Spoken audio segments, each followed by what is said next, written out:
Ready. Play.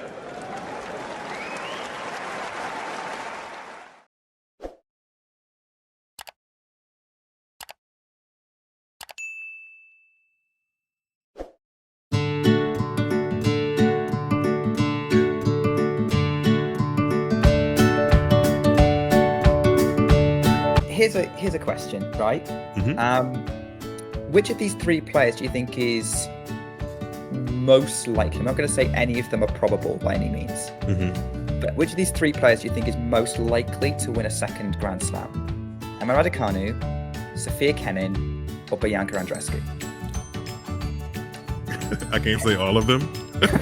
I mean, they're pretty even, right? Yeah, I think if either one of them do it again, it's going to be a huge moment because they've had such valleys amidst their peaks, which were winning those Grand Slams. So I think if I have to put a ballot or name in the fire, I actually think I would go with Sofia Kenin.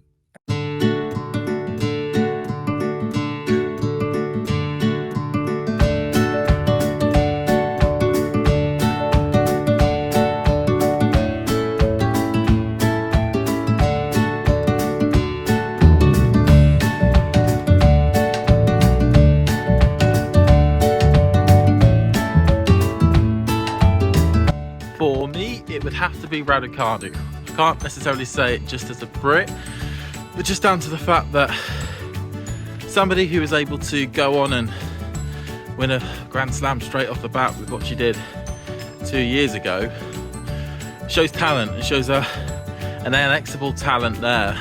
And once the body holds up and a proper season is under her belt, I think we can see a potential charge. You never know. But out of the three that are been put down there, I would certainly go for Raducanu.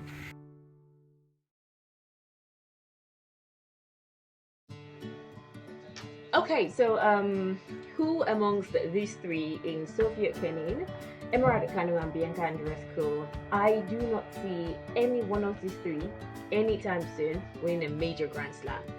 For Bianca Andreescu, the Canadian, the first and only title she's won came in 2019 against Serena Williams at the US Open, and ever since then she's been struggling with injuries. Talk about her mental health struggles. Sofia Kenin in and out ever since she won her title out there in Australia against Gabina Muguruza back in 2020. She hasn't been able to get back into the fold and into a thing. So I don't think she's also one to win a title, a major Grand Slam anytime soon. And for Emma Raducanu, I actually do think she's a flash in the pan. Yeah, so I don't think that any of these three anytime soon will win in any major Grand Slam anytime soon. There are others you could say in Coco Golf and the rest of them, but not any of these three. I don't see anyone winning. But if there is any likelihood of anyone winning, that's tough. None. So which of these three talented women are the next to win a Grand Slam between Bianca Andreescu, Sofia Kenin, and Emma Raducanu? At the moment, I don't know if any of them can. There's such a tough field with Iga Swiatek, with Sabalenka, and the emergence of Coco Gauff that I don't know if any of them, but if I had to choose one, I would choose Emma Raducanu. I like her talent, I like her power, and I know she's coming back from injury, but what I saw from her in her championship win at the US Open in 2021 leads me to believe that there's a lot more to see coming from her. I know Bianca Andreescu is coming back from an injury, so we'll see what happens with her. And Sofia Kenin is always out there, but if I had to choose one right now, I would choose Emma Raducanu. Let's get into this question, and I'm not sure I think Damien's more familiar with it maybe than you are, Andre, although you might be too. And I thought it was just such a really good question that Nick posed a couple of days ago in an episode of WTA Weekly. And it was simply this, and so I'll repeat it for both the audience, but also both of you here now as well, which is, if one of these three is going to win a slam, and it's not Nick saying it's going to happen, but you've got to choose one of the three, which one would it be? Sofia Kenin, Bianca Andreescu, and Emma Raducanu? And I like the question because there's kind of narratives around all three, and they kind of all make sense. They've all won one slam. They've all been branded at some point or another a one slam wonder. They all made the breakthrough at a fairly young age, and kind of all surprising, albeit in different fashions and at different slams too. So I love the sense that made from the question. And so which one of the three would you choose? Let's go with Damien first. Yeah, I mean, you said you know my answer. I think I'm also probably I probably know who Andre is gonna say, but no. What I'm basically gonna go for here is that, well, while I think maybe Andreescu would have had the highest potential if like they were all healthy for the whole of their careers and etc. I would say that I kind of don't believe it at this point. Like I don't know if I ever really see her playing a full season and something like that, because literally, like, even when at her peak she wasn't able to do that. It was just stop and start, come and go all the time. Raducanu, I still believe that she might.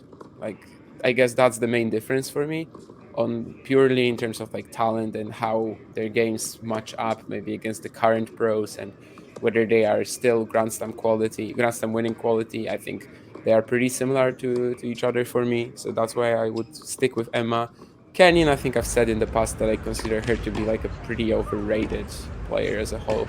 Like the peak of 2020 was a little much for me. So I'm not too surprised to see her, I don't want to say stagnate, because she has been working her way back, but like not necessarily get back to that Grand Slam winning level, really. What do you think, Andre? I think all of those three, we've seen the least of Emma Raducanu, and she's also the youngest. So I think in terms of what's in store for her, hers is the biggest unknown. So I think that's, if you were to make a bet, I think that she would probably be the one that I would probably choose, just because I don't really know. So she's definitely been there, won a Grand Slam first, and played a few good matches here and there, but played very little. So while we know from Kenin and Andreescu, as Damien said, I think Kenin would be just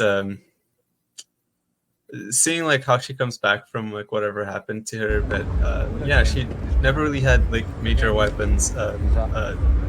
People said that in comments before, even though she's reached a Grand Slam final and won another. So it does look like she would be able to get to a higher level again.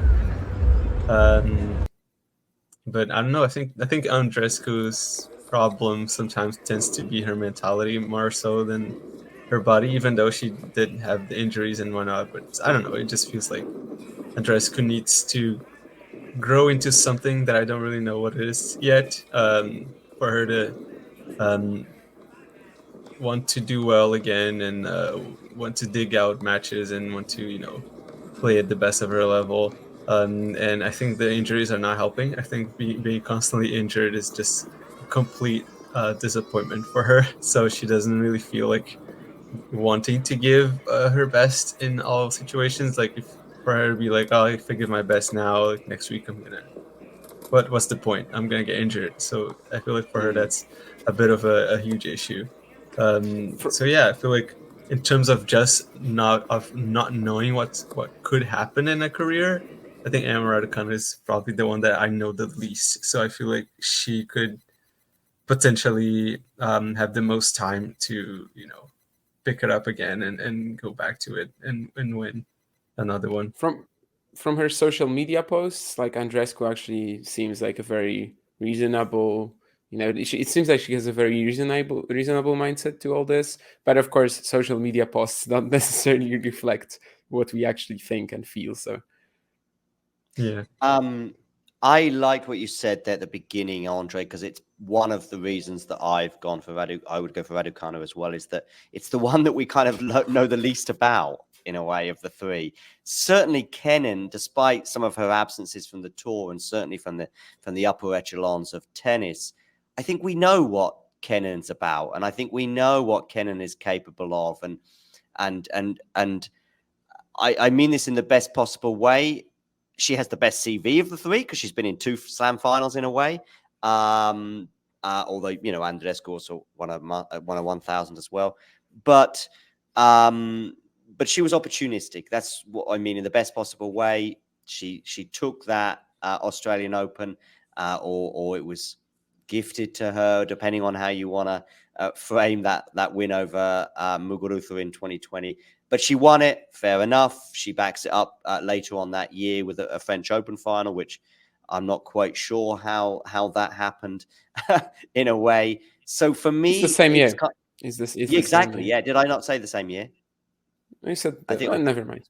Anyway, but I was aware it was the same year. Yeah, I missed the COVID year, so there was only 3 slams that year, and of course that was the one in the winter when Swiatek beat her in the final. But yeah, for me, it's kind of was a surprise when Miles plumped for Kenin. Then there's Andreescu, and yeah, I just get more of a sense with Andreescu that we may have seen the peak. And by the way, you can cut this up and slam it back in my face in weeks, months, or years to come if she ends up going to be a double or even multiple Grand Slam winner. And that's fair enough. But I just feel as though there's a good chance that is it. That what we had in 2019 and that incredible final win over Serena there is it. With Raducanu, I still feel as though whether it does come or not, I don't know, but I feel as though there is more to come. Whether it comes or not, I don't know. But also, she's the one of the 3 right now that's actually sort of in fashion and playing and stuff. That probably helps frame my answer too. Damien is giving a round of applause. I don't know if that's a shot he's seen or one of my answers or points. Yes, that's to Zizou Bergs. That's for the return winner, 5th point. Okay, I apologize. I need to get Zizou Bergs on my screen now. But I think we've wrapped on that. No, I'll just say one thing, that I think there's just one incorrect answer to this question. And what I'm trying to say is that Raducanu and Andreescu are like major what ifs. And, the story of like what could have been if they, at this point, at least of their careers, what could have been if they were healthy. Whereas for Kenin, I don't think anyone's really wondering that, right? I mean, she's had her absences as well, as you said, but it's nothing like, career changing, it seems, or like career defining. So, I think it's a pretty surprising choice, I think, when people put Kenin in here. Yeah. I agree, and I think that's a great way of wrapping that up, because I think you're right. The what if point is probably, I think, what we're all getting at with 2 of the 3, whereas I think we sort of know where we're at with Sofia Kenin.